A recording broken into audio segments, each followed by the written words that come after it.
Olá mais uma vez, seja bem-vindo a mais uma videoaula. Meu nome é o professor Daltro Paiva, professor de Biologia, e essa é mais uma aula de oficina. Oficina é uma lista de resolução de exercícios que eu estou cedendo para você no site, tá? www.biododaltro ou biodaltro.com. O ícone oficina, você vai acessar esse ícone oficina e lá você vai visualizar várias listas de exercícios. Essa videoaula é a aula 1 da oficina, tá? Aula 1, parte 3. Por quê? Já fizemos a parte 1, que são os 3 primeiros exercícios dessa aula 1, número 1, 2, 3. Na parte 2 dessa aula 1, fizemos um exercício apenas, número 4, porque é apenas um, porque ele trata de ciclo menstrual, uma teoria um pouco aprofundada, e nessa videoaula faremos 3 exercícios, número 5, número 6, número 7, tá? Para que você entenda a leitura do exercício, um resumo de teoria após a leitura, para que você possa entender aquilo que foi perguntado e faremos juntos, logo após a teoria, a resolução do exercício, tá? Então sempre você vai acessar o site no ícone oficina e visualizar qual lista de seu interesse. Essa videoaula é a aula 1, parte 3, números 5, 6 e 7. Então próximos 3 exercícios da aula 1, parte 3, ok? Vamos ler, vamos resolver. Vamos começar. O exercício em questão, ele fala desta vez de um assunto da citologia chamado de bioenergética. Vamos lembrar? Bioenergética fala de energia, qualquer assunto dentro da biologia que fala de energia. Energia produzida, energia consumida, energia estocada, energia armazenada. Se o assunto é energia, o assunto é esse aqui, tá? Então vamos ler. Uma suspensão de Saccharomyces cerevisiae, que é o fermento de padaria. Olha, isso é um fungo, tá? É um levedo, é uma levedura, fermento de padaria, chamado de Saccharomyces cerevisiae. É um fungo. Esse fungo foi dividido em 2 frascos, 1 e 2. O frasco 1 foi mantido em condições aeróbicas, já o frasco 2 em condições anaeróbicas. Então perceba que esse fungo foi colocado em 2 frascos. O frasco 1 em condições aeróbicas, ou seja, o frasco 1 se encontra na presença do oxigênio, tá vendo? Já o frasco 2 em condições anaeróbicas, ou seja, no frasco 2 eu não tenho oxigênio. Aí vem a grande informação da aula, né? O que o fungo faz, na verdade? Como que o fungo obtém energia? Ele pode, então, obter energia de 2 maneiras, né? No frasco 1, na presença do oxigênio, ele obtém energia na presença do oxigênio. Já no frasco 2, ele pode obter energia na ausência de oxigênio. Então, são 2 maneiras diferentes, né? Em seguida, adicionou-se glicose em iguais quantidades nos 2 frascos. Daí vem a energia. A glicose será degradada, quebrada, e haverá liberação de energia, resultando na formação de ATP. Então essa glicose colocada nos 2 tubos, nos 2 frascos, né? Frasco 1 e frasco 2, a glicose será quebrada, resultando na liberação de energia e formação de ATP. Então essa é a nossa ideia. Então, sob as condições descritas no trecho anterior, espera-se que a glicose seja consumida. Então, vamos pensar primeiro, vamos pensar. Bom, o que é legal do exercício? Ele fala de um organismo, de um fungo, um levedo, uma levedura, chamado de Saccharomyces cerevisiae. Eu adoro pronunciar o nome desse funguinho, Saccharomyces cerevisiae, tá? O detalhe desse funguinho, desse levedo ou levedura, ele é um organismo que vive bem em 2 condições, com oxigênio e sem oxigênio. Olha que interessante o exercício. Foi dito no exercício que esse organismo, esse fungo, esse levedo ou levedura, Saccharomyces cerevisiae, foi colocado em 2 frascos, frasco 1 e frasco 2. O frasco 1 foi mantido em condições aeróbicas, ou seja, na presença do oxigênio. Já o frasco 2 em condições anaeróbicas, ou seja, na ausência de oxigênio. Frasco 1 aeróbico, na presença de oxigênio. Frasco 2, condição anaeróbica, na ausência de oxigênio. E foi colocado nos 2 frascos em iguais quantidades glicose, que é um carboidrato, que é um açúcar, que é um glicídio. Objetivo, energia, oferta de energia para que o fungo possa sobreviver, obviamente. Ora, o que o fungo vai fazer? Ele vive bem em 2 condições, no frasco 1 com oxigênio e no frasco 2 sem oxigênio. Ele pode quebrar a glicose, degradar a glicose, liberando energia e formando ATP nos 2 frascos. Ora, qual que é a grande diferença? No frasco 1, em condição aeróbica, ele respira. Então ele vai quebrar a glicose respirando, liberando energia e formando ATP, que é o trifosfato de adenosina ou adenosina trifosfato. No frasco 2, o fungo, ele vai quebrar a glicose na ausência de oxigênio.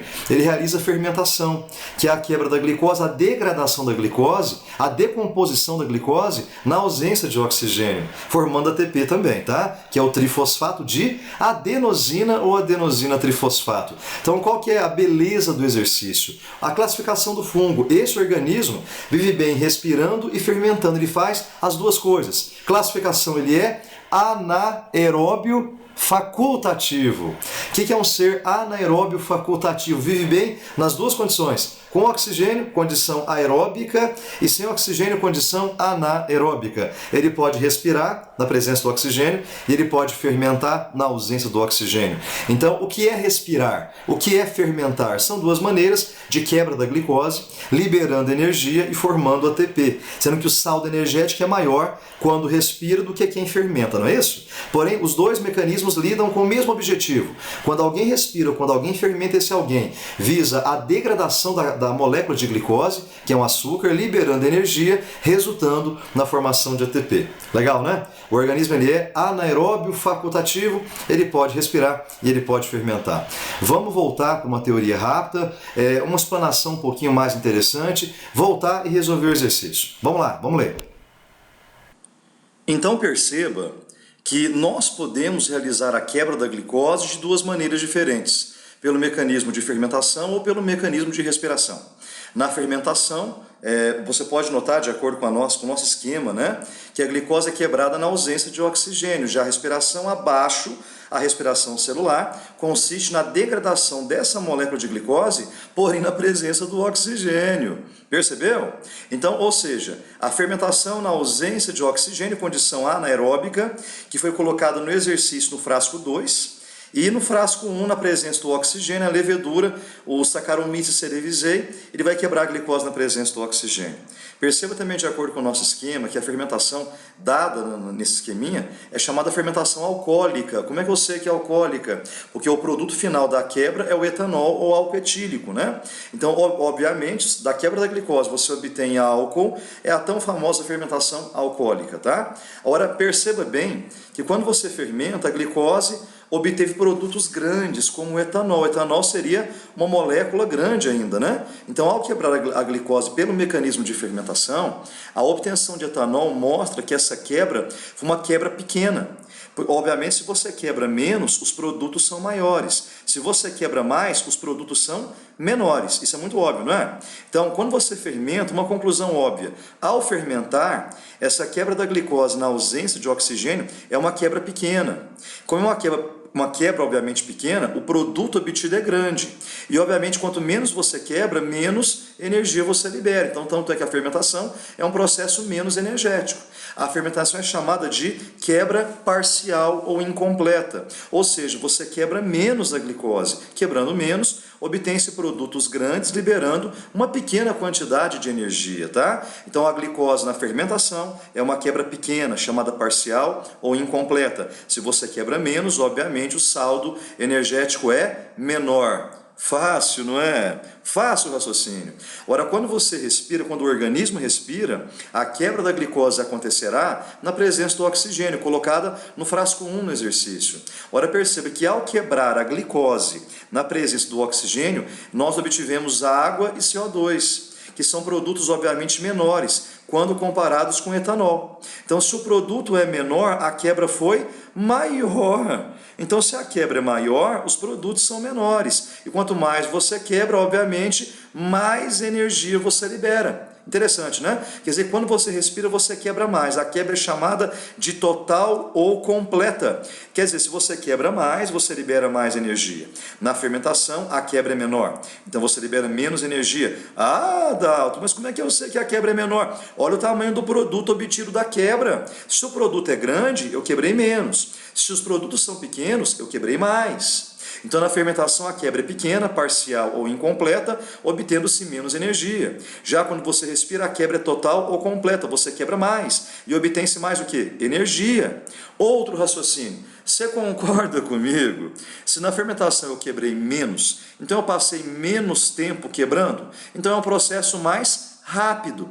Fermentação é um processo curto, processo rápido, já que eu quebrei menos, liberando menos energia. Quando você respira, eu não quebrei mais. E ao quebrar mais, obviamente, você passa mais tempo quebrando. Então é um processo mais demorado, é um processo mais lento. E quanto mais você quebra, mais energia você libera. E é o que vai ser perguntado no exercício. A fermentação é uma quebra parcial, você quebra menos. Já que você quebra menos, então a quebra é mais rápida, mas já que você quebra menos, você libera menos energia. Quando você respira, você quebra mais, devido à presença do oxigênio. Veremos por que daqui um pouquinho, porque esse oxigênio leva a uma quebra maior. É a quebra total, quebra completa. E se você quebra mais, você obtém produtos pequenos. E se você quebra mais, você obtém mais energia. E se você quebra mais, você passa mais tempo quebrando. É um processo mais demorado, é um processo mais lento.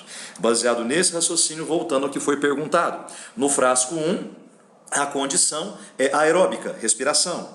Respiração é um processo que gera mais energia e é mais demorado, é mais lento, porque você quebra mais. Já no frasco 2, condições anaeróbicas, o fungo está fermentando, ele quebra menos, gera menos energia, porém se quebra menos, o processo ele é mais rápido, né? Baseado nisso, letra A. A glicose é consumida mais rapidamente no frasco 1. Errado, perceba que no frasco 1 a condição é aeróbica, ele está respirando. Quando respira, quebra mais, demora mais, é mais lento. Então não é mais rápido, está errada a letra A. Está errada. Letra B, mais lento no frasco 2. Errado, o frasco 2 é mais rápido. No frasco 2 a condição não é anaeróbica, a levedura Saccharomyces cerevisiae está fermentando. A fermentação não é uma quebra parcial, você não quebra menos. Se você quebra menos, eu não passo menos tempo quebrando. Então o processo não pode ser, obviamente, mais lento. Ele é mais rápido. Letra B está eliminada. Letra C, mais lento no frasco 2. Repete a letra B, está errado, né? Frasco 2, fermentação, o processo é mais rápido, já que eu quebro menos. E letra D, mais rápido no frasco 2. Realmente, no frasco 2, condição anaeróbica, fermentação, você quebra menos, portanto é mais rápido. Já que eu quebro menos, eu passo menos tempo quebrando. Pois nele só a quebra, só a oxidação não será completa, realmente na fermentação é parcial ou incompleta e a energia será menor. Fechamos a ideia principal, gabarito do exercício, letra D de dado. Nesse exercício, haverá uma repetição de uma ideia que nós já jogamos há algumas aulas atrás. Na parte 2 da aula 1, aula já disponível para você, fizemos um exercício baseado no ciclo menstrual, onde eu fiz uma revisão com você teórica de alguns 20 e poucos minutinhos sobre alguns hormônios principais que atuam no ciclo menstrual. O FSH, que é o folículo estimulante, o LH, luteinizante, estrógeno ou estrogênio ou estradiol e a progesterona, que inibe as contrações uterinas. Esse exercício, agora que estamos vendo, ele é um pouco mais simples, porque ele não entra na ideia de hormônio, entra em conceitos básicos, tá? Então vamos ler e vamos fazer. Eu vou ler ele inteirinho, porque ele pode ter alguns peguinhos e algumas condições teóricas que você deve estar atento, tá? Então escuta o Daltinho, vamos devagarzinho. Como ninguém, em casa da Maria Clara, na véspera, nada me houvesse dito sobre a saúde dela. O único argumento que seria impeditivo para que, como coordenadora do grupo, não estivesse ali. Imaginei que estaria a pagar o imposto de sangue que a mulher paga mensalmente por sua condição. Peraí, menstruação. Esse imposto mensal de sangue, não é a mulher perdendo sangue, não seria a hemorragia mensal? Essa condição seria a menstruação. E daí a sua ausência naquele jogo sem que conhecesse qualquer justificativa. O exercício se baseia nessa ideia. Ele vai perguntar para você o que é menstruação, tentar te confundir com o ciclo menstrual. Então, quer dizer, são teorias, né? Vamos recapitular. Ciclo menstrual, como visto na parte 2 da aula 1 da oficina. Ciclo são os 28 dias, os tão teóricos 28 dias, que correspondem a todo um período onde vários hormônios vão atuar.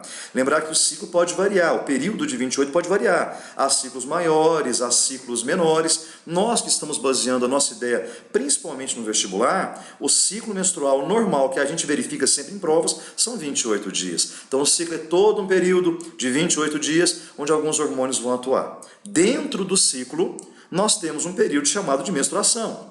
Etapa de sangramento, que dura em média, teoricamente, 3 a 7 dias. Pode ser menos, pode ser mais. Então o ciclo é todo um período de 28 dias. A menstruação está dentro do ciclo e dura em média 3 a 7 dias. Aí você fala, mas Daltinho, aonde? Onde está a menstruação? Você decora. No primeiro dia você menstrua, mulher, mulher, mulher, e no 28º dia você menstrua de novo. Então seria nos 28 dias. O primeiro dia você está menstruando e no 28º dia você começou a menstruar de novo, tá? Então vamos ler. O imposto de sangue mencionado pelo autor refere-se, quer dizer, sangramento mensal refere-se a quê? Letra A uma das etapas do ciclo menstrual. Chamada de menstruação. Sim, etapa de sangramento. Que consiste na descamação do endométrio. Sim, endométrio, musculatura uterina. Com consequente hemorragia. Letra A. Letra A de cara. Agora vamos ler por que a B, a C e a D estão erradas? Letra B. O sangramento é o ciclo menstrual? Não, menininho. Não, menininha. Ciclo é todo um período de 28 dias. Não é a etapa de sangramento que corresponde à menstruação. Poderia confundir uma pessoa menos atenta, né? Letra C. A ovulação? Pelo amor de Deus, quando você ovula, você não sangra. O sangramento é menstruação. Quem está sangrando? O útero, não é o seu ovário. É o ovário que está liberando o ovinho, que é o ovócito, né? Ovulação tem a ver com o ovário, não com o útero. O sangramento se deve à descamação do endométrio, que é a musculatura do útero. A ovulação feita pelo hormônio LH, a ovulação corresponde à liberação do ovócito no ovário. Tá vendo? E não no útero. E letra D, o sangramento corresponde ao período fértil. Errado, porque o sangramento não é a menstruação. Acabei de falar para você que o sangramento é no primeiro dia e no 28º dia. O período fértil da mulher corresponde à proximidade do 14º dia, um pouco antes e um pouco depois. A gente decora 3 antes, 3 depois, 4 antes e 4 depois. Então, de acordo com o exercício, letra A é o nosso gabaritinho. Olha, este exercício é extremamente tranquilo. Ele vai falar de organelas, um tipo de organela especial, muito famosa, muito conhecida, extremamente tranquila de ser estudada, tá? Primeiro, você lembra o que é organela? O que são organelas? São estruturas que você encontra dentro da célula, né? Principalmente da célula eucarionte, já que a procarionte apresenta apenas ribossomos. Tudo bem? A mitocôndria está presente em células eucariontes, como a nossa célula, né? A animal, ela é eucarionte, eucarioto, eucariota, que no caso é a mesma coisa. Então a mitocôndria é um tipo de organela com várias outras que você já ouviu falar com certeza. Retículo granuloso ou rugoso, retículo agranuloso ou agranular, que no caso é o liso, complexo de Golgi, lisossomo, centríolos, vacúolos e outras organelas, tá? Nesse falaremos de mitocôndria. Vamos lá. As mitocôndrias são consideradas as casas de força das células vivas.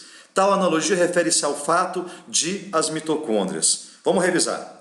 Mitocôndria, organela muito bonita, olha que espetáculo a mitocôndria. O que é relevante nesse momento para mim? Primeiro, qual que é o papel da mitocôndria? Você conhece como respiração celular. O que é respiração celular? É o mecanismo que resulta na quebra da glicose na presença do oxigênio. E ao quebrar a glicose na presença do oxigênio, haverá liberação de energia com consequente formação de ATP, adenosina trifosfato ou trifosfato de adenosina. A mitocôndria participa do mecanismo de respiração. Lembrar que na fermentação haverá também a quebra da glicose, porém a mitocôndria não participa de quem fermenta, a mitocôndria participa apenas de quem respira. Tudo bem? Tudo bem, né? Então a mitocôndria participa do mecanismo de respiração. A respiração visa a quebra da glicose na presença do oxigênio. E, obviamente, essa quebra da glicose com oxigênio e a mitocôndria participando, a quebra da glicose será mais intensa, será total, será completa. Na presença da mitocôndria, você quebra mais. Se você quebra mais a glicose, libera mais energia e, consequentemente, você forma mais ATPs. A pergunta é, por que na fermentação o saldo energético é menor e na respiração o saldo energético é maior? Quando você fermenta, quando alguém fermenta, a mitocôndria não participa. Já que a mitocôndria não participa em quem fermenta, onde a glicose é degradada em quem fermenta? Apenas dentro da célula, na região chamada de hialoplasma ou citosol. Então quer dizer que a quebra da glicose em quem fermenta acontece apenas no hialoplasma ou citosol. Quando você respira, além da glicose ser quebrada no hialoplasma ou citosol, a quebra continua na mitocôndria. Então você quebra mais, porque a mitocôndria participa. Já que você quebra mais, haverá maior liberação de energia na forma forma de ATP, e isso tem nome. Essa etapa onde nós quebramos a glicose no hialoplasma ou citosol, que é a primeira etapa da respiração, é chamada de glicólise. Olha, glicose, lise, quebra, glicólise, quebra da glicose no hialoplasma ou citosol. Primeira etapa da respiração. Quem fermenta também não quebra no hialoplasma, então também faz glicólise. Então perceba que essa etapa chamada glicólise é comum em quem fermenta e também em quem respira. Porém, quem respira utiliza essa organelazinha que nós chamamos de mitocôndria, muito bonitinha.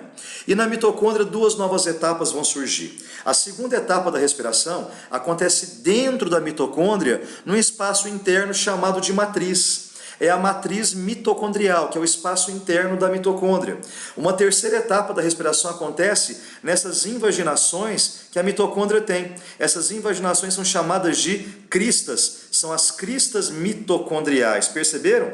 Cristas mitocondriais. Então a respiração possui três etapas. Primeira, glicólise, que se passa no hialoplasma ou citosol. A segunda etapa na matriz. Essa etapa que se passa dentro da mitocôndria, no espaço interno chamado matriz, nós conhecemos como ciclo de Krebs. Ciclo de Krebs. E terceira e última etapa da respiração, que acontece também na mitocôndria, na região das cristas mitocondriais, nessas invaginações que a mitocôndria tem. A última etapa é chamada, principalmente, mais conhecido como cadeia respiratória. Então, respiração são três etapas: glicólise no hialoplasma, ciclo de Krebs no espaço interno chamado matriz e cadeia respiratória que se passa nas cristas mitocondriais. Bem fácil de entender, né? Então, a mitocôndria participa da respiração e esse é o exercício. Mas, antes disso, vamos lembrar um pouquinho de uma outra teoria, uma outra hipótese muito famosa? Se você lembrar um pouquinho comigo, mitocôndria é uma organela que apresenta dentro dela alguns componentes diferentes. Mitocôndria possui dentro dela DNA, mitocôndria possui dentro dela ribossomos. É engraçada a ideia de organela dentro de uma outra organela, né? Se é que eu posso chamar ribossomo de organela. E mitocôndria tem dupla membrana. Perceba que a mitocôndria possui duas paredes. Uma dentro, que é chamada membrana interna, e uma fora, chamada membrana externa. Tudo bem? É chamada dupla membrana. Quando eu falo isso para você, que mitocôndria tem DNA dentro dela, tem ribossomos dentro dela, e dupla membrana também, no caso dela, você lembraria de alguma hipótese, alguma teoria? Deveria lembrar, é a chamada hipótese endosimbionte, ou hipótese endossimbiótica, ou hipótese simbiogênica. Essa hipótese fala sobre o que e o que essa hipótese fala? Essa hipótese fala que, na verdade, a mitocôndria era um ser de vida livre, que a mitocôndria era uma bactéria, que, no caso, essa bactéria, que era um ser de vida livre, há milhões de anos atrás, se associou, se uniu a uma outra célula. E desse casamento lindíssimo surgiu a organela que nós chamamos de mitocôndria. É a hipótese endosimbionte. Então quer dizer que a mitocôndria, hipótese, era um ser de vida livre, uma bactéria, que há milhões de anos atrás se associou a outras células, no caso a nossa, né, a nossa primitiva, a eucarionte, a eucariótica primitiva, e dessa união a bactéria se adaptou, se convertendo em mitocôndria, assim dizendo. Aí vem a pergunta clássica que nós sempre escutamos: cite 3 justificativas que levam a crer que essa hipótese é verdadeira. O que leva a crer que a mitocôndria era um ser de vida livre? Mitocôndria não tem DNA dentro dela, pertenceria à bactéria. Mitocôndria não tem ribossomos dentro dela, pertenceria à bactéria. Não existe dupla membrana, uma interna, outra externa. Essa interna amarronzada, de acordo com o meu desenho, essa interna pertenceria à bactéria que foi hospedada. Já essa esverdeada pertenceria à hospedeira, que hospedou a bactéria há milhões de anos atrás. Vamos repetir? Mitocôndria tem DNA, pertenceria à bactéria que foi, no caso, englobada, endocitada há milhões de anos atrás. Ribossomos, que também pertenceriam à bactéria, e dupla membrana, uma interna e outra externa. A interna pertenceria à bactéria, que foi hospedada, e a externa à hospedeira, a eucariótica primitiva, né? Que hospedou a bactéria há milhões de anos atrás. Lembrar que nessa hipótese endosimbionte se enquadra também uma outra organela que veremos em outras futuras aulas. Você por acaso lembra qual que é a outra organela que se enquadra na hipótese endosimbionte? Lembra sim, ela é chamada de cloroplasto presente em vegetais, tá? Então é o cloroplasto. Tudo bem? Voltando ao exercício, a mitocôndria participa da respiração, que é a produção de energia na forma de ATP. Bom, então vamos revisar. Hipótese endosimbionte ou endossimbiótica ou simbiogênica aplicada à mitocôndria, né, e também ao cloroplasto. Essa hipótese chamada endosimbionte ou simbiogênica ou simbiótica, ela nos mostra que seres de vida livre há milhões de anos atrás se associaram a outras células, as eucarióticas primitivas, né? E dessa união surgiu algumas organelas, a mitocôndria e o cloroplasto, né? Hipótese dentro, endosimbionte, associação. Endosimbionte é uma associação interna, né? O ser endosimbionte seria um ser de vida livre, uma bactéria, que há milhões de anos atrás se associou a outros seres e dessa união surgiu a mitocôndria ou o cloroplasto. Se esse ser fosse uma bactéria aeróbia, que vivia na presença do oxigênio, supostamente viraria mitocôndria. Se fosse uma bactéria fotossintetizante, daria origem àquilo que chamamos de cloroplasto, né? É a hipótese endosimbionte. E repetindo, as justificativas que levam a crer que essa hipótese é verdadeira, né? Presença de dupla membrana, uma interna, outra externa, presença de material genético dentro da organela, presença de ribossomos, seria a hipótese endosimbionte ou simbiogênica ou simbiótica. Vamos continuar a ler. Bom, então só relembrando o exercício, né? Falou que a mitocôndria é a casa de força. Olha, acabamos de comentar. Mitocôndria participa da produção de energia na forma de ATP a partir da quebra da glicose, mecanismo de respiração. E é o que foi perguntado, né? Tal analogia, casa de força, refere-se ao fato da mitocôndria, letra A. A mitocôndria estoca moléculas de ATP. Olha, a mitocôndria produz ATP, não é estocar ATP, né? Mitocôndria participa da quebra da glicose na presença do oxigênio, liberando energia na forma de ATP e não estocando e sim produzindo, né? Letra B. A mitocôndria produz ATP? Sim, por enquanto está valendo. Com a utilização da energia liberada da oxidação da quebra de moléculas orgânicas. Exemplo, a glicose. Letra B, o gabarito. Sem sombra de dúvida, fácil, né? Bem fácil. Mas vamos conferir por que a C, a D e a E estão erradas? Letra C. A mitocôndria consome moléculas de ATP. Errado, desde já, né? A mitocôndria produz ATP, ela produz ATP. Letra D. As mitocôndrias são capazes de absorver a energia luminosa. Pelo amor de Deus. Gente, energia luminosa é cloroplasto. Agora a mitocôndria virou cloroplasto, né? Que maravilha, que espetáculo. Letra D está errado. Letra E, as mitocôndrias produzem ATP, tá valendo, a partir da energia liberada da produção do amido. Pelo amor de Deus, é a quebra da glicose. A amido é um polissacarídeo, que também vai ser digerido. A ideia da produção de ATP é a quebra da glicose e não produção de amido. Não tem nada a ver com a mitocôndria. Letra B. Fechamos o gabarito aí, tá? Fechamos. Letra B. Olha, fechamos mais 3, passamos a regra em mais 3 exercícios, fizemos número 5, número 6, número 7. O 5 e o 6, 2 exercícios falando sobre mitocôndria, respiração celular, liberação de energia, quebra da glicose, formação do ATP, muito legal. Você percebeu que não tem nada de complicado, ai meu Deus, se complica, não tem nada disso. Basta ler, estudar, repetir, fazer exercício. Pegue listas, repita, refaça. Você vai perceber que não tem nada de complicado. Aproveitamos para falar de hipótese endosimbionte, né? E o último exercício, revisamos um pouquinho também o ciclo menstrual, que foi visto inclusive na parte 2 da aula 1. Mas bem rápido, comparamos ciclo menstrual com menstruação, muito simples, tá? Então nessa aula passamos a régua em mais 3, tudo bem? Fechamos mais 3. Nada de complicado, muito legal. Na próxima videoaula, que seria a parte 4 da aula 1, é o final da primeira lista de exercícios da oficina. A parte 4, aula 1, são os 2 últimos exercícios, passando a régua na aula 1 da oficina, tá? Até agora mesmo, fechamos mais 3, faltam 2. Até agora mesmo, caso você queira adiantar alguns exercícios, alguns mais, entre no site www.biodaltro ou biododaltro.com e faça mais exercícios. Não tem nada demais, é só realmente uma repetição. Vale a pena revisar a teoria e fazer exercício, tá? Um grande abraço, beijo Daltinho mais uma vez, até agora mesmo, tchau!